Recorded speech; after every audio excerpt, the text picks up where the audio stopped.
శివాయ విష్ణు రూపాయ శివారూపాయ విష్ణవే శివస్య హృదయం విష్ణు విష్ణోస్య హృదయం శివ. ముందు వీడియోలో మనం మానక్ కంజార నాయనార్ గురించిన విశేషాలను తెలుసుకున్నాం కదా. ఇప్పుడు ఈ వీడియోలో 13వ నాయనార్ అయిన అరివ అట్టాయ నాయనార్ గురించిన విశేషాలు తెలుసుకుందాం. అరివ అట్టాయ నాయనార్ అది ఘనత వహించిన చోళ రాజ్యం. ఆ రాజ్యానికి సంపూర్ణ జల సంపదను అందిస్తూ పంట సిరుల దేశంగా మారుస్తోంది కావేరీ మాత. ఆ చోళ రాజ్యంలో అత్యంత సంపన్నతకు నిలయమైన గణమంగళం అనే గ్రామం ఉంది. అదే గ్రామంలో తాయినార్ అనే ఒక గొప్ప శివభక్తుడు ఉండేవాడు. అతని భార్య కూడా అతనికి అనుకూలవతిగా మెలుగుతూ ఆలుమగలిద్దరూ ఆదిదేవుణ్ణి ఆరాధిస్తూ జీవనాన్ని గడుపుతున్నారు. పరమేశ్వరుని కృపా కటాక్షాలతో తాయినార్కు తాతల నాటి వారసత్వంగా ఎన్నో ఎకరాల సాగు భూమి సంక్రమించింది. దాంతో సంపదకు ఏమీ లోటు లేకుండా ధనాన్ని భగవత్ సేవకు వినియోగిస్తూ సుఖ సంతోషాలతో సంసారం సాగిస్తూ ఉండేవారు ఆ దంపతులు.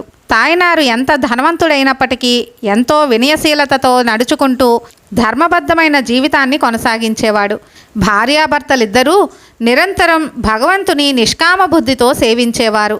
తాయినారుకు ఒక అలవాటు ఉండేది. నిత్యం ఈశ్వరునికి ఎరుపు రంగు కలిగిన బియ్యంతో అన్నం తయారు చేసి ఆ అన్నాన్ని మామిడి ఒరుగులను తోటకూర కూరను నైవేద్యంగా పెట్టేవాడు.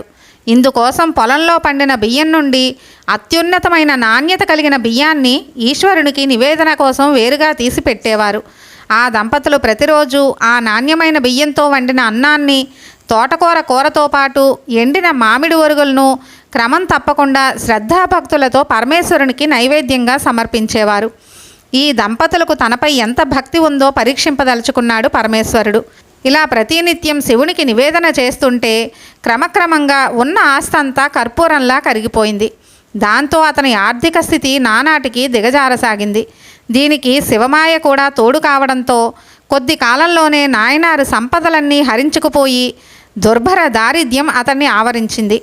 అంతటి ఆర్థిక దుస్థితిలో కూడా వారు ఈశ్వరుని సేవించే విధానంలో ఆవంతైన మార్పు రానివ్వకుండా చూసుకుంటున్నారు. ఎప్పటిలాగే తమ వద్ద లేనప్పటికీ నాణ్యమైన బియ్యాన్ని దుకాణం నుంచి కొనుగోలు చేసి ఈశ్వరునికి నివేదించేవారు. తమ కోసం మాత్రం అతి తక్కువ ధరకు లభించే నాసిరకం బియ్యాన్ని వాడుకునేవారు. అంతటి కష్టాలలో కూడా వారెంతో స్థైర్యంతో ఇంతకు ముందు మాదిరిగానే తృప్తితో జీవిస్తూ ఉండేవారు. ఇంకొంతకాలం గడిచింది. ఆ గ్రామంలో ఇంతకు ముందెన్నడూ ఎరగని ఘోరమైన కరువు తాండవించింది. గ్రామంలోని వారికి పూట గడవడమే కష్టమైపోతోంది. తాయినారు కుటుంబం సంగతి చెప్పనవసరం లేదు. వారు ఇంతకు మునుపు కంటే కూడా దారిద్ర్యాన్ని అనుభవిస్తున్నారు. కనీస అవసరాలు తీర్చుకోవడం కూడా ఎంతో దుర్భరమైంది. ఒక్కోసారి చాలా రోజుల వరకు తినేందుకు ఏమీ లేక కుటుంబం అంతా ఆకలితో పస్తులుండాల్సి వచ్చేది. తాయినారు భార్య కూడా మహాశివభక్తురాలే కావడంతో ఆమె ఇష్టపూర్వకంగానే వంటిపైనున్న నగలు, ఇంటిలో ఉన్న విలువైన వస్తువులను విక్రయించేందుకు భర్త చేతికిచ్చింది. అలా వచ్చిన డబ్బులతో ఈశ్వరునికి నైవేద్యాన్ని మాత్రం ఇంతకు ముందు వలనే సమర్పిస్తూ ఉండేవారు. ఒకనాడు తాయినారు అతని భార్య గిన్నె నిండా అన్నం, తోటకూర, వెన్న, నెయ్యి, పెరుగు, మామిడి ఒరుగులను శివునికి నైవేద్యంగా సమర్పించడానికి సిద్ధం చేసుకున్నారు. వారింటికి సమీపంలోనే కన్నతన్గుడి అనే గ్రామంలో నెలకొన్న శివాలయానికి వెళ్ళి అందులో కొలువైన పరమేశ్వరునికి నైవేద్యం పెడదామని బయలుదేరారు.